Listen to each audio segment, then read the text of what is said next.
and space Unzen episode / Dis Feng Shui.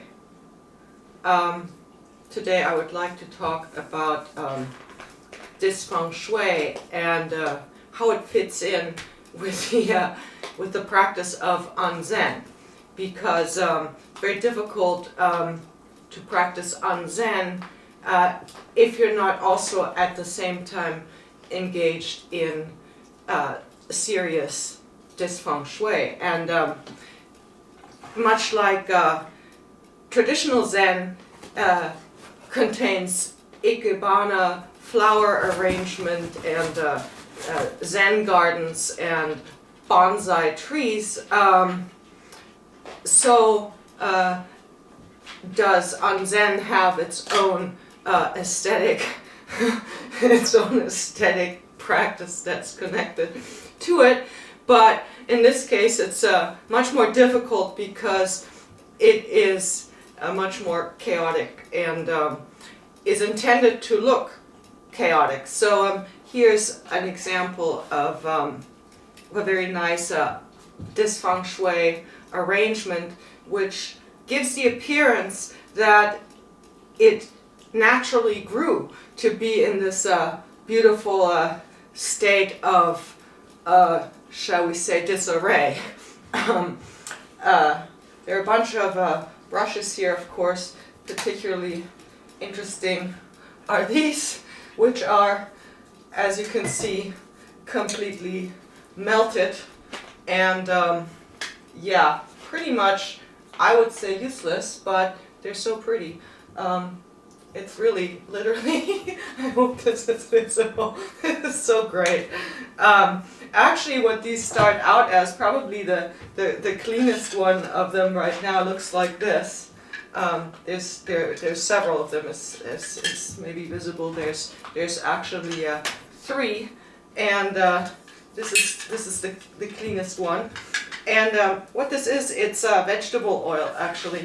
So this is for oil painting brushes. So instead of washing the brushes out with turpentine, which damages them pretty easily, you just let the brushes just sort of sit in this vegetable oil, and they last a lot longer that way. Anyway, it's quite unconventional way of doing it, but it actually works, because the less turpentine you use, the better it is for the brushes.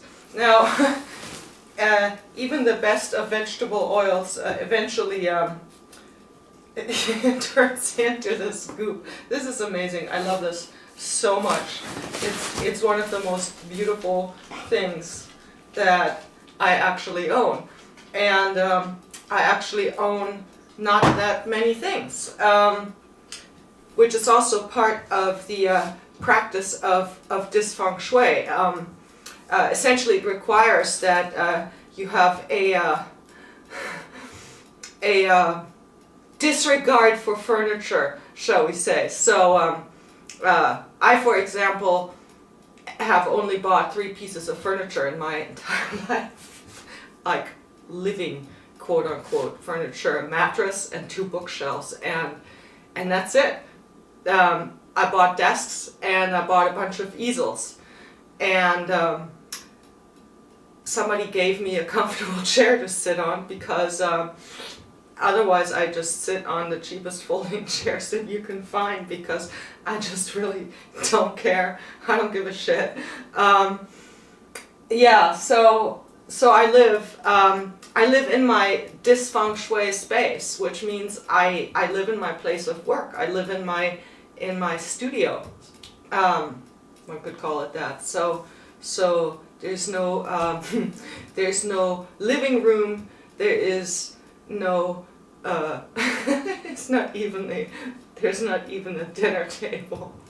It's just desks and easels and stuff that I work on, and I have a mattress so I can sleep somewhere that's halfway comfortable. So yeah, And that I think is important in this feng shui. Now the thing that's amazing is that if you don't even own very much, that it's somehow the greatest art of it all is that you can still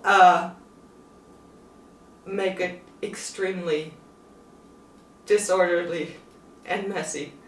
It's hard to even fathom the skill that takes, but it's yeah, it is possible indeed, and yeah, I don't know what else to say. I think the thing I was mostly interested in was my beautiful thing of brushes here. So pretty. Oh, that's what I was gonna say. Work. Inside it.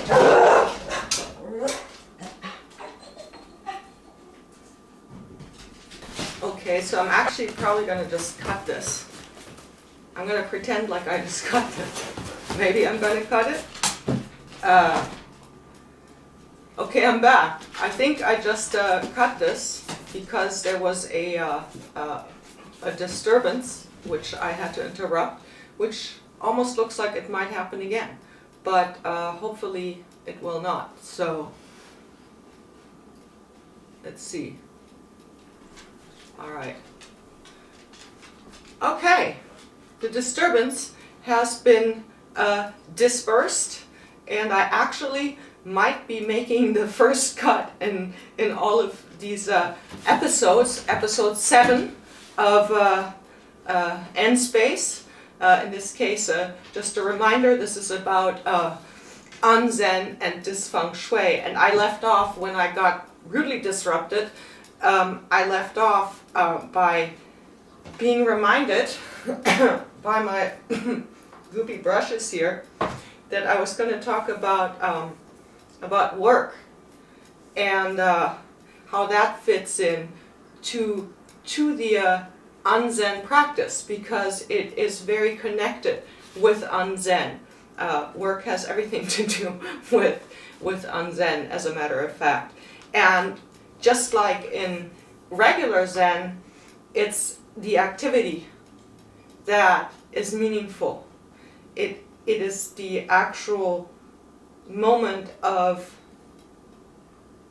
doing it that is the work. What remains of it isn't of great concern. It doesn't matter. It's insignificant. That the moment of working has passed, and all that's left is traces, kind of like footsteps in the sand that either get blown away by the wind or get washed away by the waves. It's totally temporary, and that's how I see my own work. I see my work as footsteps, some sort of remnants, at least remnants behind, but the moments that I'm actually making it. Those moments, hard to describe, but my work, my art, to me is not about a product. It's about a doing. It's being is doing. That's what it is. Being is doing. And if it all burns down tomorrow, I wouldn't care.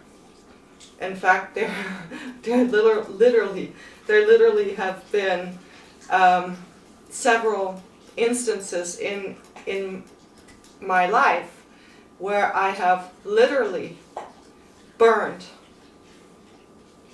the entire body of the work that I had done until that point in the backyard or in the front yard, big bonfires, and that's actually quite a relief. You know, that's quite a relief to do that sort of thing. So yeah. Anyway, the only thing is, of course, you don't have a whole lot to show for when you do that kind of stuff, you know. But it's the doing, and you know, there's only so much crap that you can have, you know, piling up before you have to get rid of it. You know, it's a drag, it's a weight, and I believe that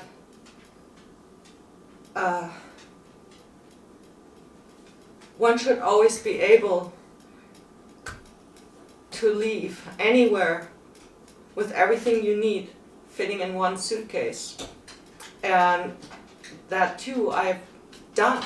I've done it on multiple occasions in my life. So and in fact I almost did it again last week because we had a bunch of fires and we were on evacuation notice, and you know, you pack a suitcase, you know exactly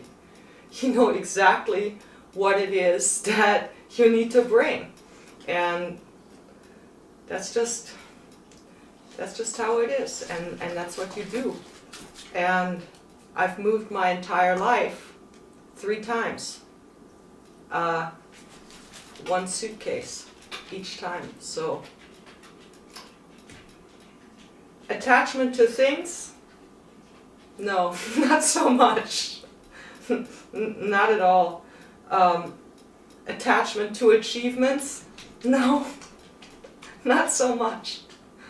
You know, I couldn't care less. It's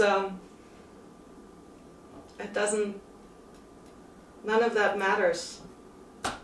So anyway, it's my moment of unzen on this day. I don't know what date it is, but on this day, it is my moment of zen, unzen, dis feng shui. So, yeah, I think that's all I had to say.